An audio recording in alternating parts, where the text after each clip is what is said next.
दोस्तों, किसी भी चीज़ को समझने के लिए सबसे पहले मन को शांत रखना चाहिए और फिर काम पर ध्यान देना चाहिए, क्योंकि हम मन से ही प्रश्न खोज लेते हैं और मन में ही जवाब देकर बैठ जाते हैं। भगवान श्री कृष्ण ने मन को शांत रखने के लिए दो चीज़ें बताई हैं। भगवत गीता में भगवान कृष्ण कहते हैं, मन का बेचैन होना उसका स्वभाव है।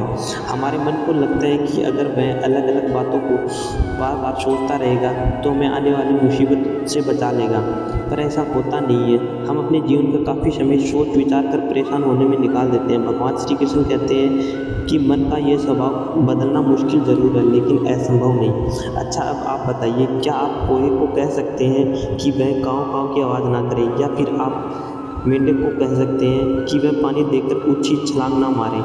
हमारा मन का भी कुछ ऐसा ही हाल है। जीवन में कुछ भी होता है, अच्छा या बुरा, हमारा मन उस पर काँव काँव करने लगता है। काँव काँव से मेरा मतलब है चिंता करना, व्याकुल होना।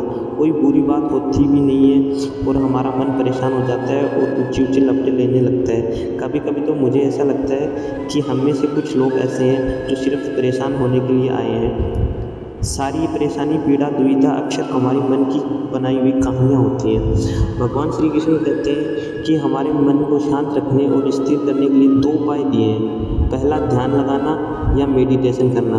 दूसरा, वैराग्य भाव सीखना। अब ध्यान या मेडिटेशन सब सुनते ही आप में से कई लोग कहेंगे कि आप आंखें बंद कर सांसें अंदर बाहर नहीं ले सकते।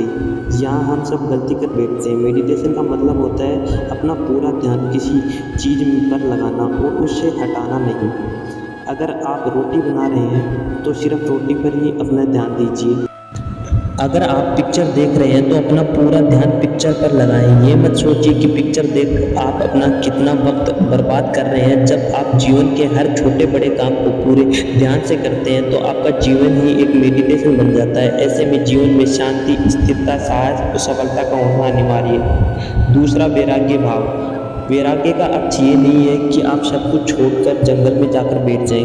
वैराग्य का सच्चा अर्थ है कि आप जीवन में जो भी काम कर रहे हैं उसका क्या नतीजा या रिजल्ट होगा उसकी चिंता ना करें। जैसे अगर आपने कोई इंटरव्यू दिया, आप ये कर सकते हैं कि पूरे मन से तैयारी करें और अपना बेस्ट देकर आ जाएं।